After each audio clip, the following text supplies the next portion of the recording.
Bismillahirrahmanirrahim. Assalamualaikum warahmatullahi wabarakatuh.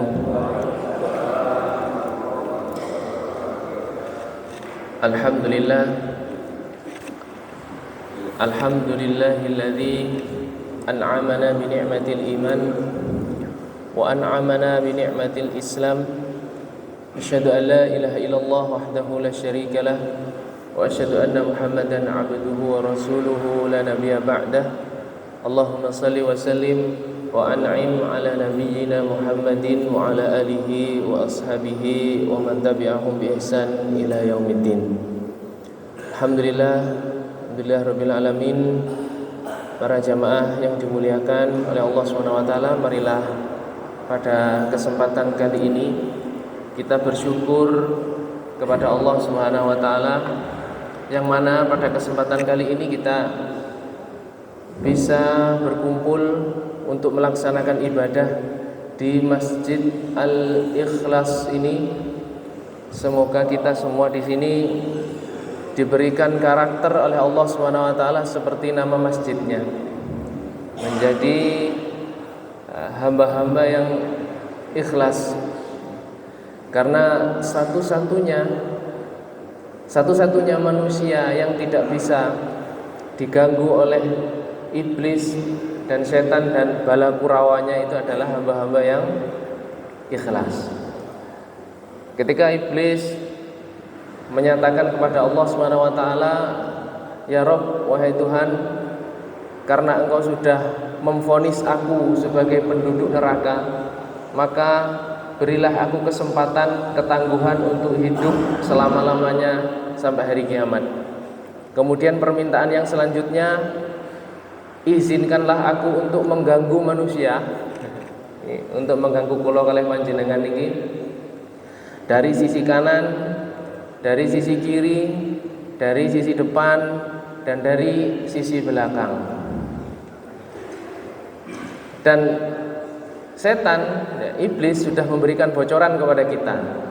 Apa bocorannya?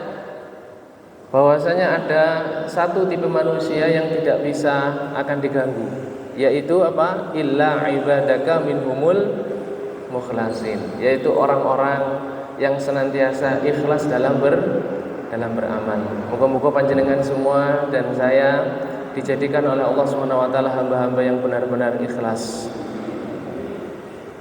Salawat serta salam kita haturkan kepada manusia yang telah mewakafkan seluruh hidupnya, yang telah mewakafkan seluruh waktunya, yang telah mewakafkan jiwa dan raganya untuk perjuangan dakwah menegakkan kalimat Allah Subhanahu wa taala, yaitu baginda kita Nabi sallallahu alaihi wasallam. Allahumma shalli alaihi, yang dengan perjuangan beliau, yang dengan perjuangan beliau sampai berdarah-darah, sampai dilempari batu ketika berdakwah, hidayah itu akhirnya sampai kepada kita. Kalau sekarang dakwah niki mboten dilempari batu lagi, niki dilempari kopi jahe. Kadang dilempari amplop barang. Niku akibat napa? Perjuangannya Nabi kita sallallahu alaihi wasallam. Semoga kita kelak mendapatkan syafaat beliau, kita dan keluarga kita. Amin amin ya rabbal alamin. Bapak-bapak dan ibu-ibu, jamaah salat subuh yang dimuliakan oleh Allah Subhanahu wa taala. Pada kesempatan kali ini marilah kita belajar bersama untuk menjadikan tempat ini adalah majelis zikir kita kepada Allah Subhanahu wa taala. Semoga apa yang kita lakukan ini bisa menambah keimanan kita, bisa menambah ketakwaan kita kepada Allah Subhanahu wa taala, menjadi wasilah mempertahankan keimanan dan ketakwaan kita kepada Allah Subhanahu wa taala, sehingga tatkala kita nanti menghadap kepada Allah Subhanahu wa taala, kita dalam kondisi mempertahankan keimanan kita kepada Allah Subhanahu wa taala. Allah berfirman, ya ayyuhalladzina amanu taqullaha haqqa tuqatih wa la tamutunna illa wa antum muslimun. Allah berfirman, wahai orang-orang yang beriman, Bertakwalah kalian kepada Allah dengan sebenar-benarnya takwa, dan jangan sampai kalian mati dalam keadaan kecuali dalam keadaan Islam. Begitu juga Nabi kita Nabi Ibrahim alaihissalam mewasiatkan kepada anaknya, ya baniya innallaha astafa lakumud dina fala tamutunna illa wa antum muslimun.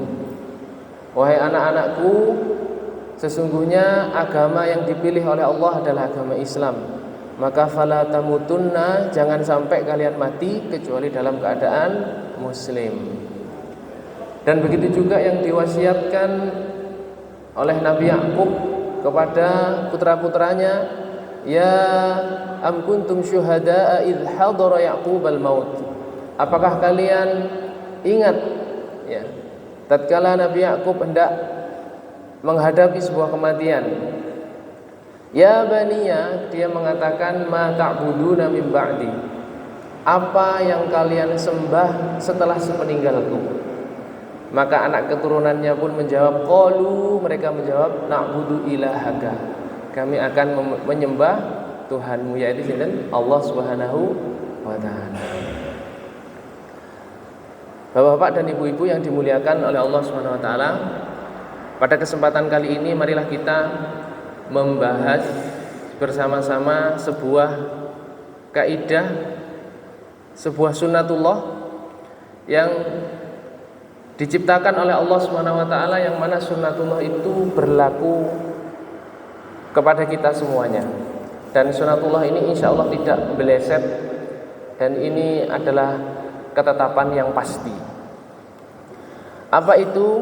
Para ulama menyebutnya dengan al-jaza'u min jinsil amal, yaitu perbuatan, balasan perbuatan kita sesuai dengan jenis amalnya. Sesuai dengan apa? Jenis amalnya. Beberapa agama meyakini ada hukum ini, akan tetapi sedikit ada perbedaan. Ya, di luar agama Islam ada meyakini ini adalah sebuah hukum karma, ya, hukum karma. Jadi mereka meyakini ada sebuah reinkarnasi atau kehidupan kedua. Kalau manusia itu dalam hidupnya mengalami berbuat kebaikan, maka nanti setelah dia meninggal dia akan hidup kembali dan akan menjadi manusia yang lebih baik. Kalau dia orangnya buruk, misalnya nggih, kok nyolongan, ngapusian, korupsian, maka dia nanti akan hidup di kehidupan selanjutnya, lahir lagi ke dunia itu berbentuk hewan. Itu ada sebuah teori reinkarnasi. Dan ini pernah juga ditanyakan oleh seseorang yang mempunyai keyakinan tersebut kepada Dr. Zakir Naik. Dr. Zakir Naik, di agama kami mempunyai keyakinan seperti itu. Dijawab oleh Dr. Zakir Naik, logikanya kalau memang teori itu benar, maka hari ini seharusnya akeh keteke daripada wonge. Karena orang baik sama orang ngawur kata pundi, Pak? Kata tiyang ngawur, ngapunten, sing jamaah teng masjid kali sing mboten jamaah teng masjid kata pundi? Nah, ngoten. Nggih. Ngoten niku lak sampai enten teori reinkarnasi, enten kehidupan kedua, ngoten niku wonge semakin titik, Pak. Karena yang terlahir kembali sebagai manusia itu sedikit. Nah, sing terlahir kembali sebagai kethek, sebagai wedhus, ngoten niku. Ngoten niku kata. Karena mbiyen uripe ndugal. Bahkan di dalam keyakinan mereka sampai menyebut seperti ini, kok moro-moro ana wedhus teko ning omah, ngoten. Ojo-ojo iki bapake adewe biyen. Karena bapake biyen ya ada namanya track record kriminalitas. Kok tiba-tiba ana wedhus mlebu omah? Jangan-jangan ini adalah bapak kita. Sampai ada keyakinan seperti itu. Tapi di dalam Islam balasan sesuai dengan amal bukan seperti itu.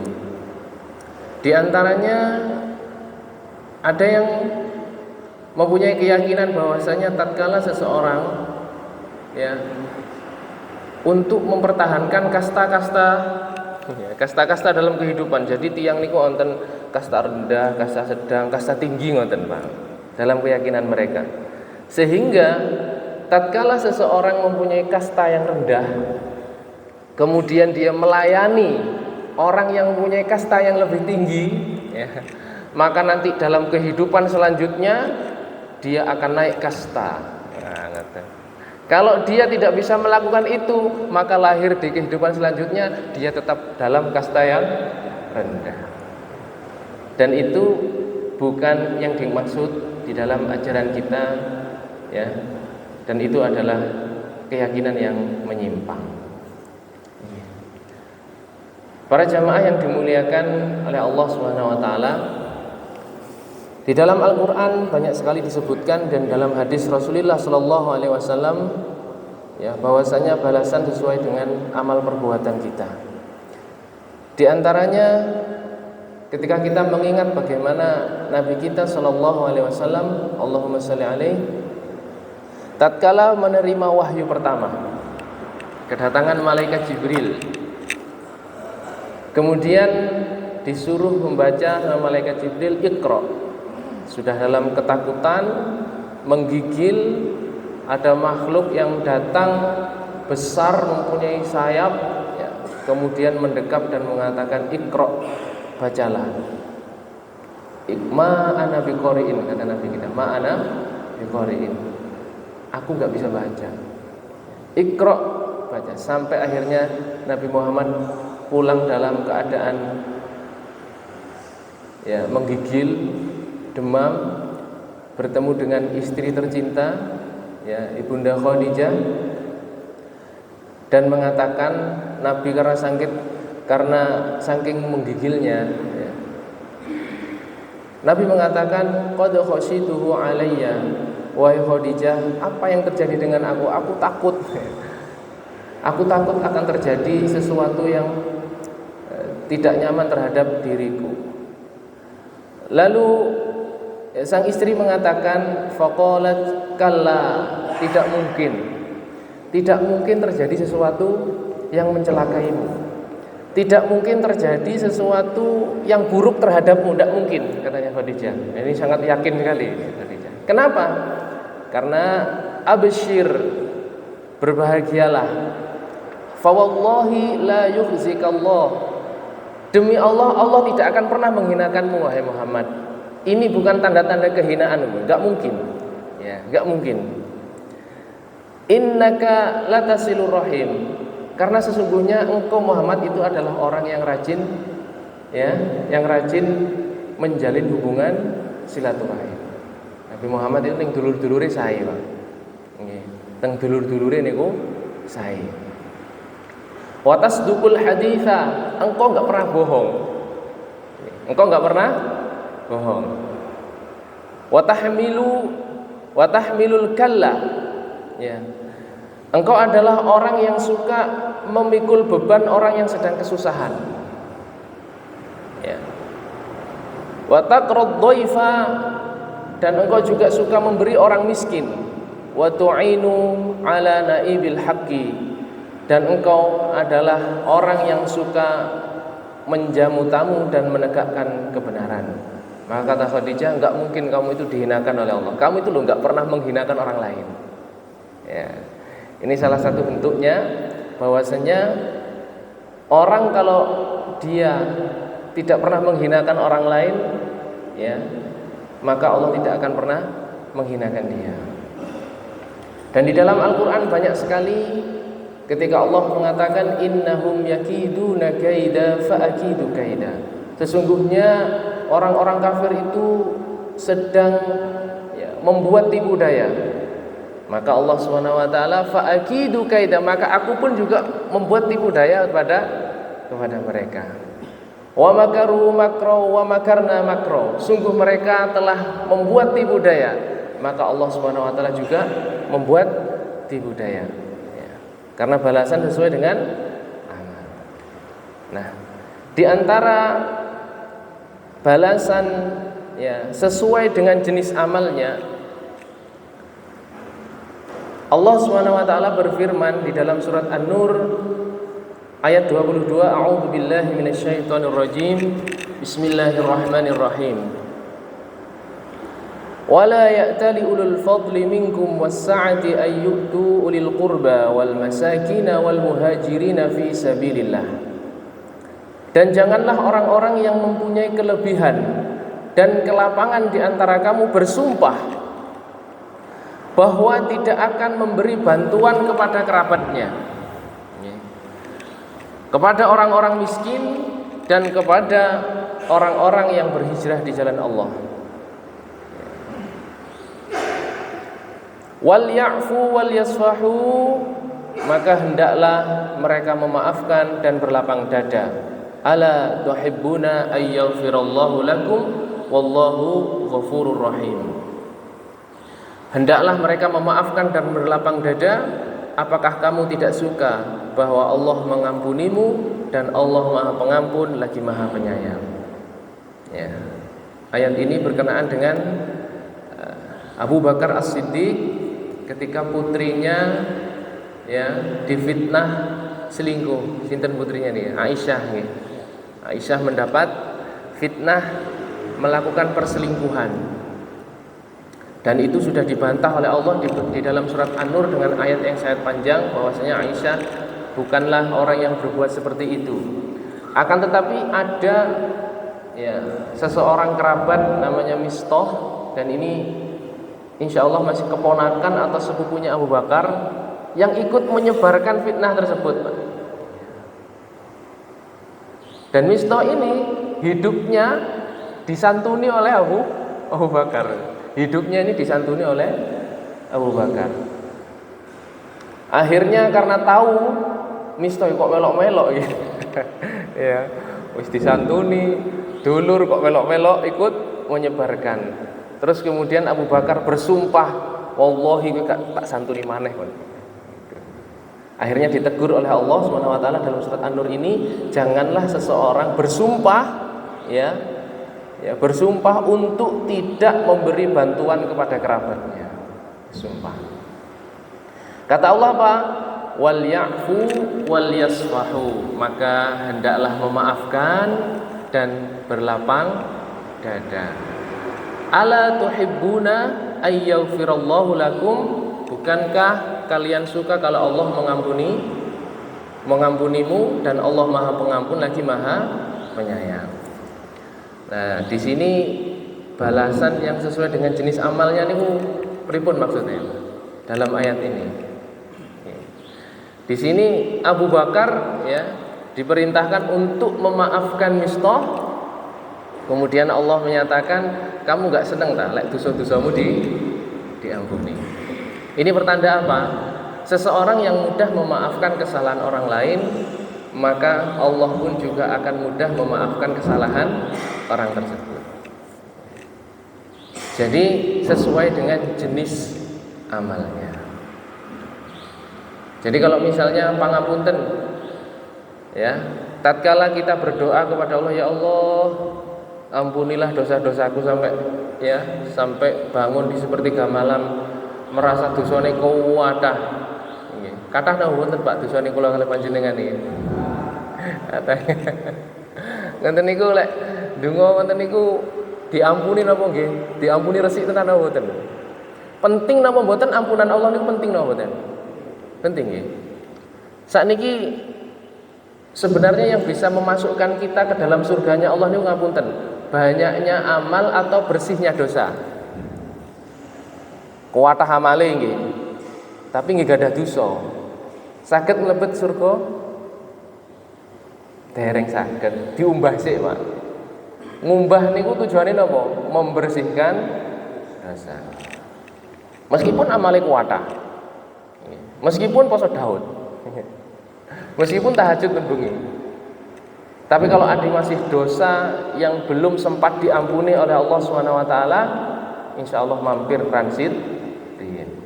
Kalau dilihat dari tanda-tanda itu, yang memasukkan kita ke dalam surga itu sebenarnya bersihnya dosa atau banyaknya amal. Makanya tatkala Allah Subhanahu wa taala kita banyak dosa, dan menginginkan kita masuk ke dalam surganya Allah. Ya, salah satu wasilahnya adalah mengirimkan kepada kita wong-wong sing gregetno, Pak. Nggih. Moro-moro jenengan disalahi wong ngoten. Moro-moro jenengan dipusuhi wong ngoten niku. Lah niku salah satu jawaban ngeten, jenengan donga kepada Allah supaya dosane jenengan diampuni. Nah, Allah itu pengen tahu, awakmu lak pengen dosamu tak sepurani, ngapunten. Awakmu iki gelem gak nyepurani wong liya? Lak pancen sampean purun nyepurani wong liya, maka Allah Subhanahu wa taala pun juga mau memaafkan orang tersebut. Ini sebuah wasilah, Pak. Makanya jenengan lek enten kok tiang moro-moro nyelatu jenengan bersyukur, wah iki kesempatan. Iki lak sampai tak sepuroni, insyaallah dosaku juga disepurani. Lah ngeten iki cuma nyepuroni ku abot napa enteng kok iki? Iki kan abot. Angel napa gampang ya? Kan dulu kan pernah baginda Rasulullah itu ketika duduk dengan para sahabatnya dan mari ini ono ahli surga lewat. Nggih. Ono wong tek sesuk maneh mari ono ahli surga lewat jare Rasulullah. Sahabat wong diingi maneh. Akhirnya ada salah satu sahabat yang mencoba nginep ke rumahnya. Nggih. Nginep ke rumahnya. Amalan opo? Perkiraan sahabat iki koyoke ben bengi gak tau turu salat koyo iki. Perkiraan sahabat sepertinya orang ini puasa Daud. Sepertinya. Ternyata setelah menginap 1 malam, 2 malam, nggak ada apa-apa, Pak. Tidurnya ya malam ya tidur pules, ya sholat tahajudnya ya biasa-biasa saja, puasanya juga biasa-biasa saja. Akhirnya dia memberanikan diri untuk bertanya, sebenarnya saya menginap di sini ini sebenarnya karena engkau itu beberapa kali ada pernyataan Rasulullah engkau itu ahli surga. Dan saya pengen nginep di sini, pengen tahu sakjane iki amalan opo yang menyebabkan Rasulullah mengatakan kamu itu ahli surga. Orang tersebut ya nggak tahu, saya seperti yang jenengan tahu sehari-hari ya seperti itu. Ya. Akhirnya diem diangen-angen. Tapi saya ada satu kebiasaan. Sebelum saya tidur, saya memaafkan semua orang yang telah menyakiti saya. Sebelum semua tidur tak eling-eling wong sing nyelatu, ana wong sing sembarang niku pun dieling-eling sedanten dulure, kancane dulure niku dieling-eling sedanten, semua dimaafkan oleh dia. Dan itu kebiasaan yang dilakukan setiap sebelum tidur. Nah niku menjadi wasilah disebutkan oleh baginda kita sebagai orang yang ahli surga. Nggih. Tapi di dalam Al-Quran ngeten, Pak. Kalau memaafkan orang itu, ya, kalau orang itu adalah orang lain, bukan keluarga inti, bukan keluarga inti. Allah menyatakan wal ya'fu wal yasfahu. Maka maafkanlah wal yasfahu dan berlapang dadalah. Memaafkan itu pripun? Memaafkan itu kesalahannya tetap, Pak, tapi disepuroni. Wal yasfahu, sebagian ulama menyebutkan gelem metui. Jadi nyepuroni kalih gelem metui, tapi kesalahannya tetap tidak bisa dilupakan karena itu manusiawi. Tapi lek urusannya kalih keluarga, Pak, kalih bojo, nggih. Kalih anak niku enten ayat khusus. Enten ayat khusus. Jenengan tingali di surat At-Taghabun. Allah Subhanahu wa taala berfirman, "Ya ayyuhalladzina amanu inna min azwajikum wa auladikum aduwwan lakum fahdharuhum." Wahai orang-orang yang beriman, sesungguhnya di antara sebagian istri-istri kalian, ya. Kalau kalian panjenengan kan istri tok nggih. Niki maksudnya wong kathah niki saja nggih, siji tok istri ini. Wa auladikum dan anak-anak kalian. Niku aduwwal lakum, bisa jadi musuh bagi kalian. Maka fahdharuhum, berhati-hatilah. Lala enten bojo, enten yuga kok ngruweketno. Nonton bojo niku kathah gregetnone napa kathah nyenengne, Pak? Lek sing ibuke tumut ya jawab nyenengno. Kathah gregetne napa kathah nyenengnone? Hah? Sakjane kathah sing nyenengnone, Pak. Bojo niku kathah nyenengne daripada gregetne. Cuman kula kalih panjenengan itu enggak ada sifat ngeten. Enggak ada sifat ngeten. Diapiki ping 1000, dieleki sepisan, sing dieling-eling napa niki? Eleke. Bojo niku, Pak, ngurus omah, ngoten nggih. Sing setri niku estri ngurus omah, ngurus anak, sedina full ngoten.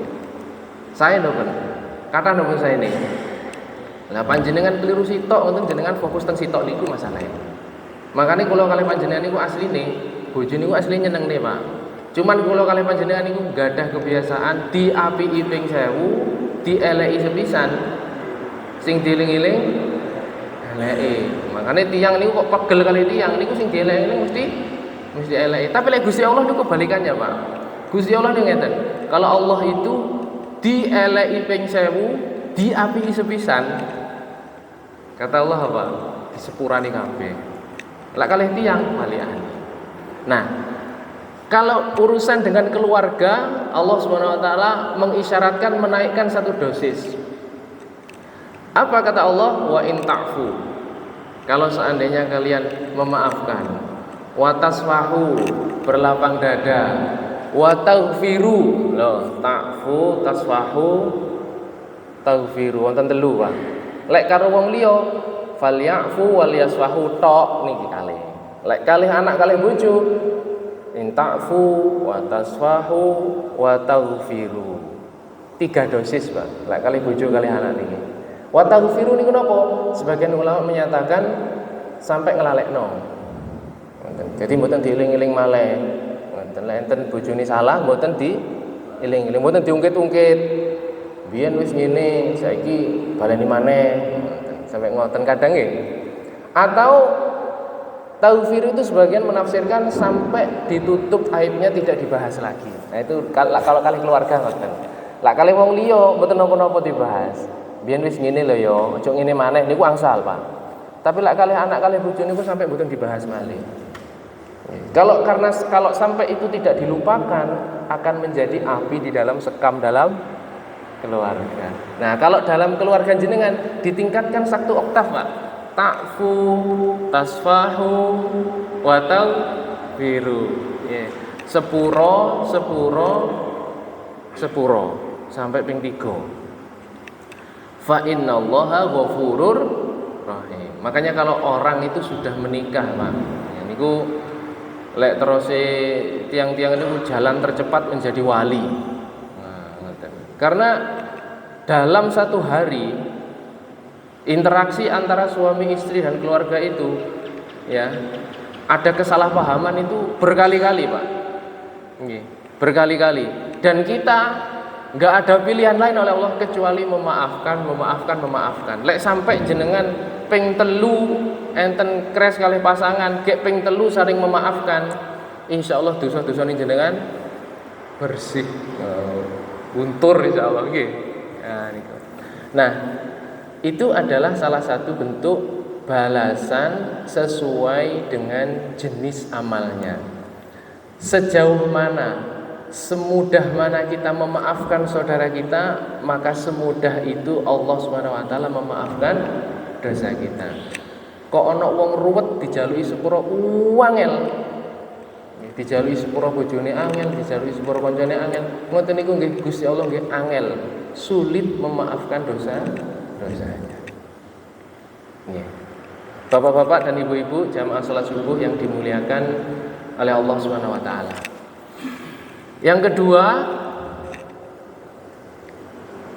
Rasulullah SAW bersabda, "Wallahu fi 'aunil 'abdi, maka al-'abdu fi 'auni akhihi." Allah senantiasa menolong hamba. Ini Allah senantiasa menolong hamba selama hamba tersebut menolong saudaranya. Ini adalah salah satu bentuk balasan sesuai dengan jenis amalnya. Lek panjenengan mudah memudahkan urusan orang lain, maka urusan panjenengan dimudahkan oleh Allah. Kalau panjenengan membantu menolong kesulitan orang lain, Allah akan membantu dan menolong masalah panjenengan. Itu sudah teori langit. Teori dunia kan mboten ngoten nggih. Lek teori dunia masalahku dhewe akeh kok malah ngewangi wong liya. Kan ngoten nggih. Aku ae gak duwe dhuwit kok malah teko sambat duit. Nah, malah diutangi. Nah, ngoten. Lah secara teori dunia, selama masalah kita selesai, kita selesaikan dulu masalah kita, baru kita membantu orang lain. Tapi terkadang ngeten, Pak. Wonten masalah niku pun dipikir nemen niku mboten ketemu solusine. Dikenekne gak iso, dikonokno gak iso, buntu wonten niku. Nggih. Wonten niku jenengan terus niki tetep buntu. Nggih. Wonten niku napa kodene? Kok moro-moro pas jenengan ada masalah sampai buntu seperti itu, kok moro-moro koncone jenengan telepon, iso nggak ngewangi aku? Itu kode dari Allah Subhanahu wa ta'ala. Itu pertanda lah, Allah akan membantu dari masalahmu kalau kamu mau membantu saudara kamu. Wallahu fi aunil abdi maka nal abdu fi auni akhi. Kok wonten jenengan duwe masalah perekonomian atau masalah nopo, kok enten moro-moro kanca niku kudu ki njaluk tulung. Ngoten niku jawab pripun, Pak? Aku ae dhewe ruwet kok malah ngewangi awakmu. Niku memang teori dunia ngoten, tapi teori langit niku mboten ngoten. Niki teorinya Rasulullah. Wallahu fi aunil abdi maka al abdu fi auni akhihi. Nggih. Makane kula kalih panjenengan niku jangan merasa masalahnya paling gede.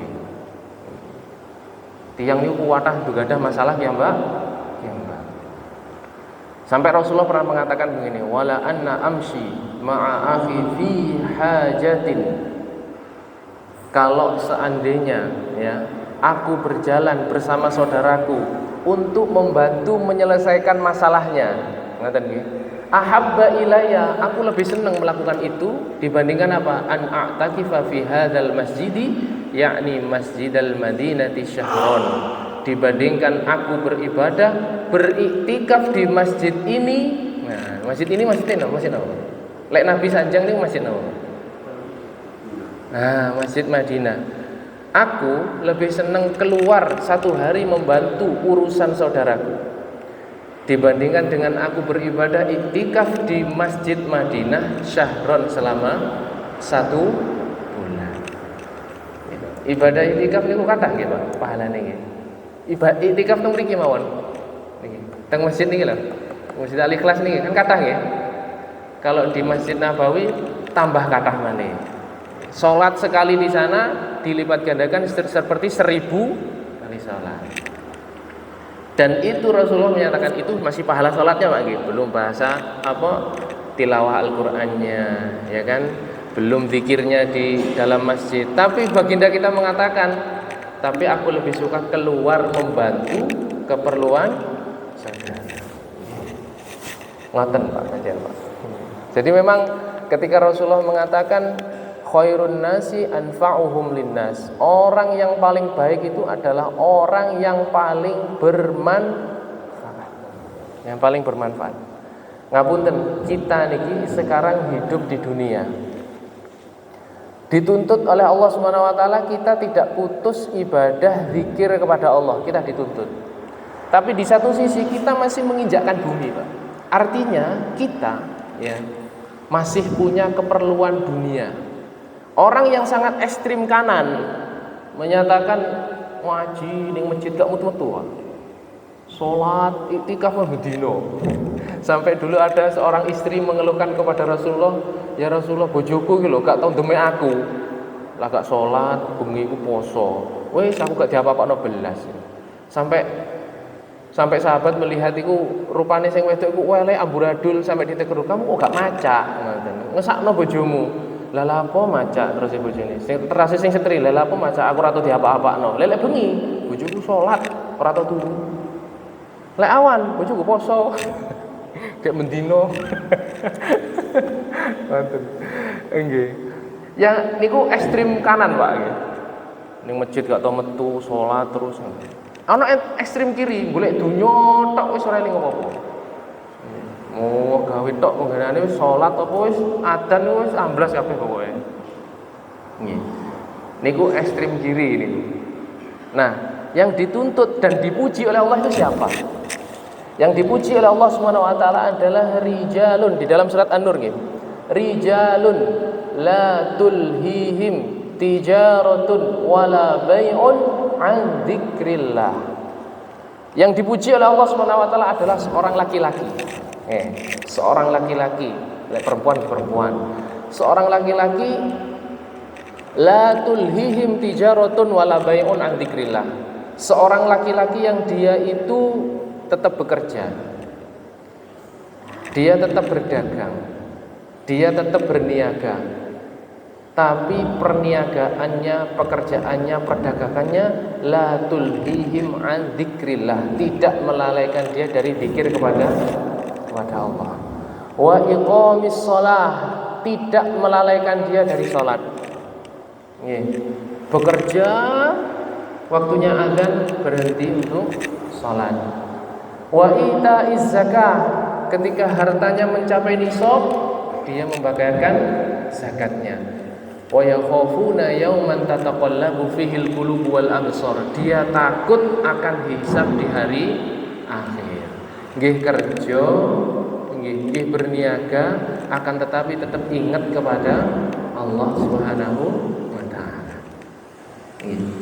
Jadi al-jaza'u min jinsil amal yang kedua adalah tatkala kita membantu saudara kita, maka Allah Subhanahu wa taala akan senantiasa membantu urusan kita. Cuma kadang ngeten Pak.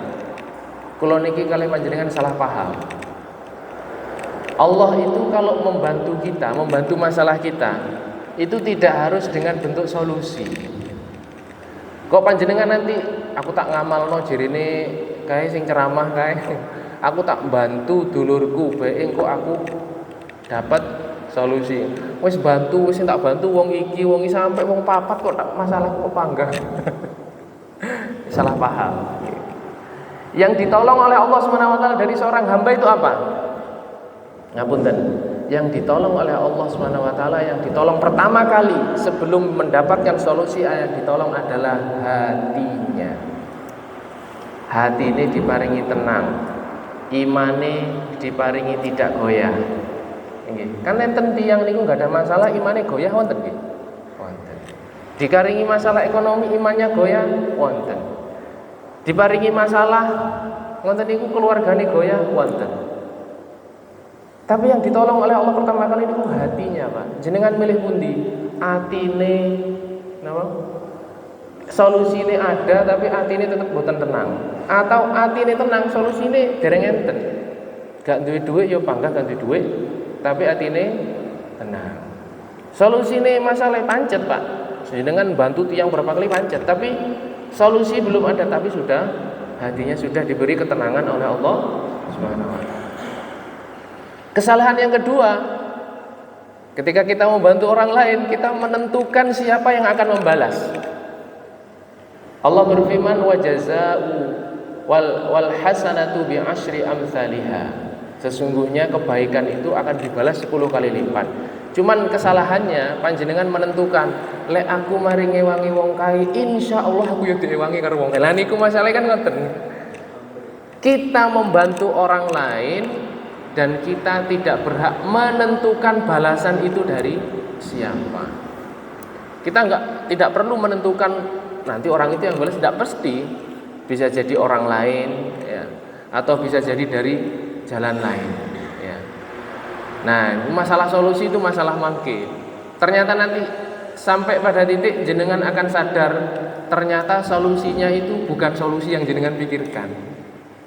Ternyata masalahnya bukan di solusi tadi, ternyata masalahnya wonten teng atine tiba. Nggih. Wonten teng ati.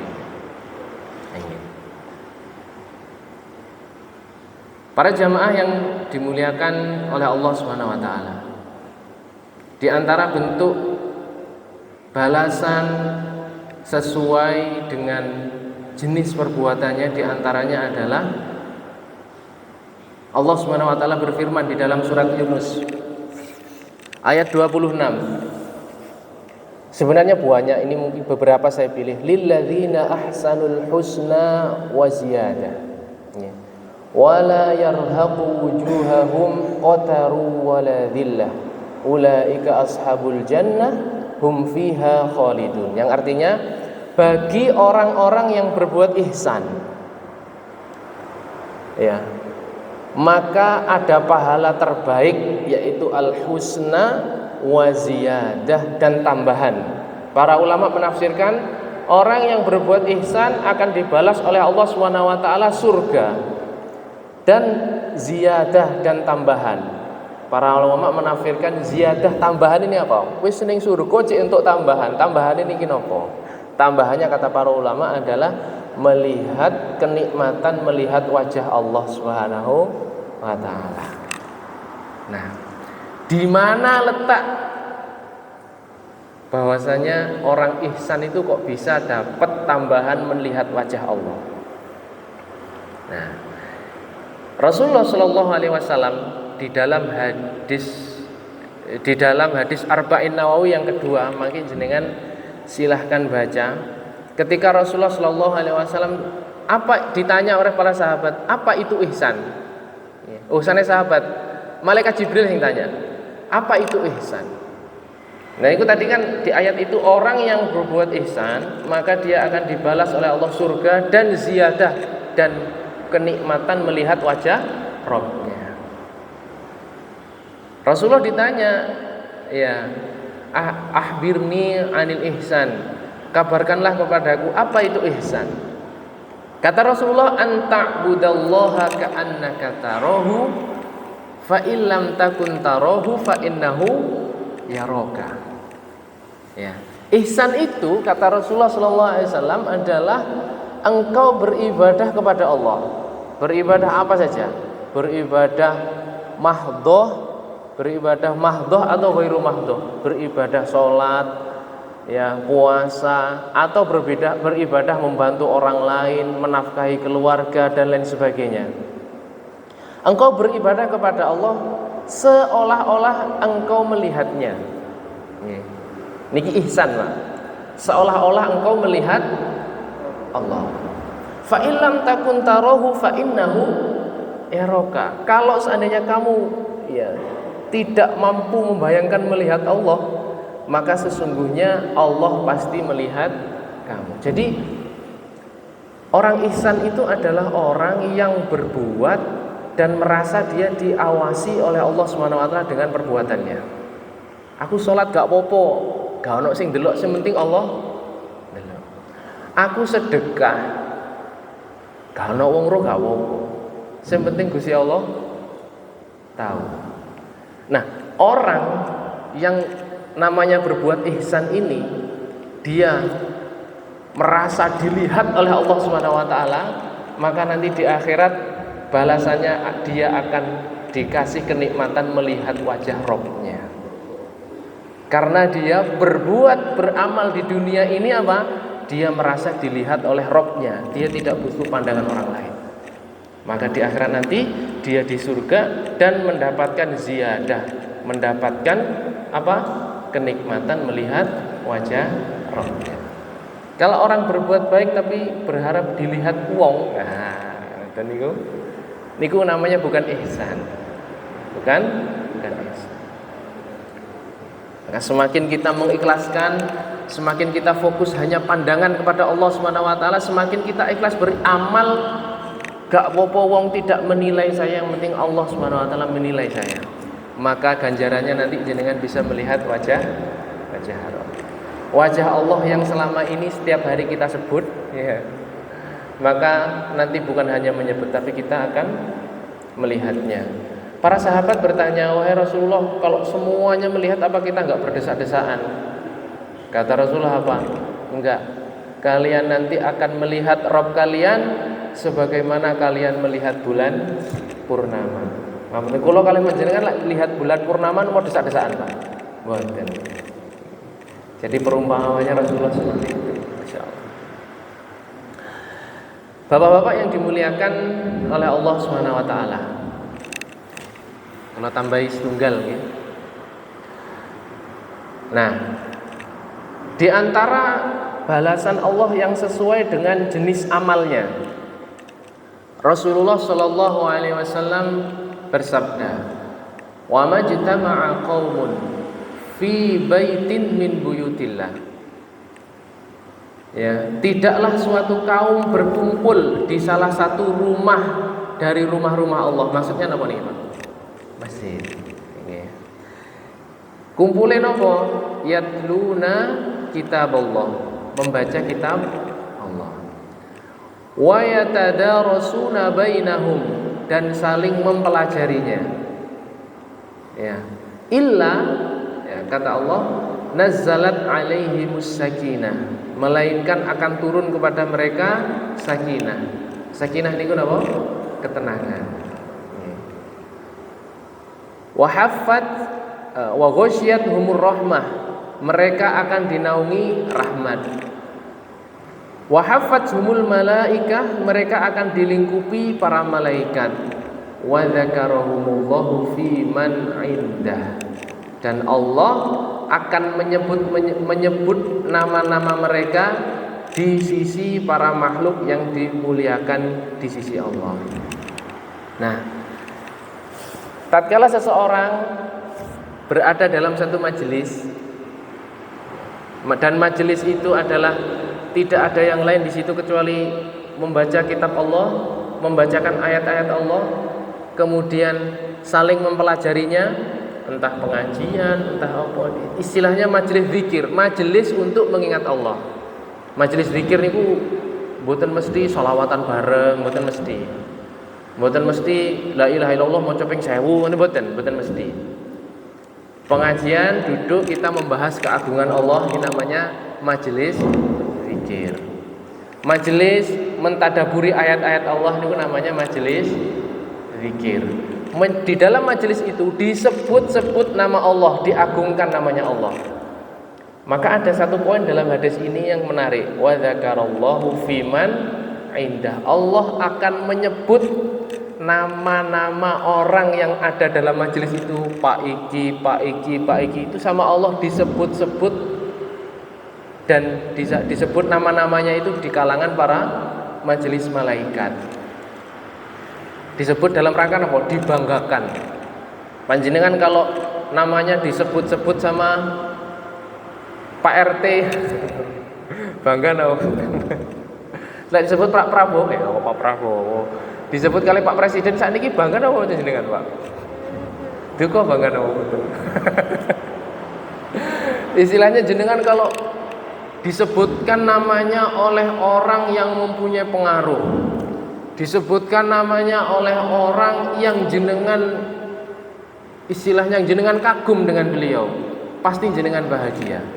Nah ini yang nyebut-nyebut nama jenengan itu langsung Allah Subhanahu wa taala.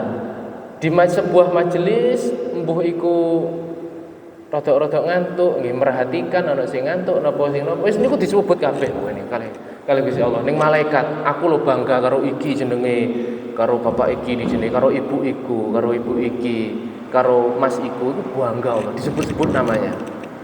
Nah, kenapa Allah Subhanahu wa taala menyebut-nyebut nama kita di kalangan para malaikat? Kenapa? Karena kita berada di sebuah majelis yang menyebut-nyebut nama Allah Subhanahu wa taala. Maka balasannya nama kita dibanggakan, diagungkan, dan disebut di sebuah majelis yang mulia.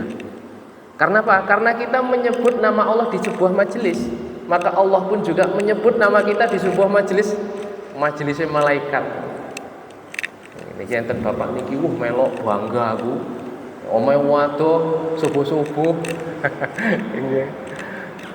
Makanya Bapak dan Ibu yang dimuliakan oleh Allah SWT, Allah berfirman, "Fadhkuruni adzkurkum." Ya.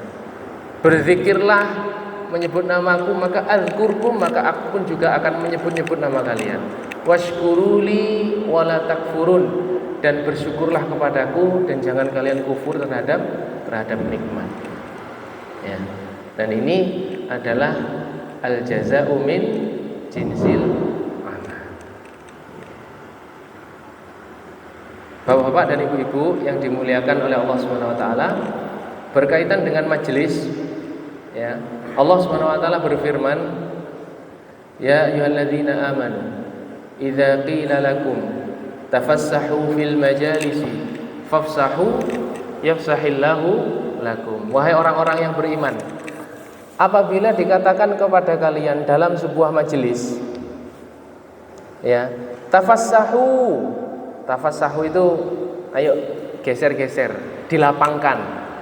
Niki ada saudara yang masuk nggak dapat tempat, misal tempatnya sempit ya. Kok ada, kemudian sang pemateri atau sang penceramah, ayo geser-geser biar saudaranya dapat tempat. Tafassahu fil majalisi fafsahu, maka ayo lapangkan biar temannya bisa duduk. Apa kata Allah? Yafsahillahu lakum, maka Allah pun akan melapangkan urusan orang tersebut. Di sini juga al jazaa'u min jinsil amal, Pak. Ngapunten gampang napa mboten niki? Enten tiyang dugi ning pengajian jenengan ngangkat bokong titik kersane. Kersane koncone niku saged lungguh. Ngoten niku lho balasane, urusane dilapangkan sama Allah Subhanahu wa taala. Kalau dilapangkan urusannya di akhirat itu sudah pasti. Tapi kata Tafsir Al-Azhar Buya Hamka, sungguh seseorang memiliki pemikiran yang sempit kalau yang dimaksud di dalam ayat itu hanyalah dilapangkan urusan di akhirat. Karena sesungguhnya yang dilapangkan itu bukan hanya urusan di akhirat, tapi urusan di dunia juga dilapangkan. Jadi orang kalau dia mudah memberikan kesempatan kepada orang lain, dia itu mudah melapangkan urusan orang lain, maka urusannya insya Allah akan dilapangkan di dunia maupun di akhirat. Insya Allah itu bapak-bapak dan ibu-ibu yang dimuliakan oleh Allah SWT, semoga bermanfaat. Ya, semoga kita dijadikan hamba Allah sebagai hamba yang mampu melakukan kebaikan. Kenapa? Karena sejatinya kebaikan yang kita lakukan itu adalah untuk kebaikan kita sendiri. Wa ahsinu fa innallaha yuhibbul muhsinin. Dan semoga kita selalu dilapangkan hati kita oleh Allah Subhanahu wa taala untuk memaafkan saudara kita, karena memaafkan saudara kita adalah salah satu wasilah diampuni dosa kita oleh Allah Subhanahu wa taala. Terima kasih, semoga bermanfaat. Wal afu minkum. Wassalamualaikum warahmatullahi wabarakatuh.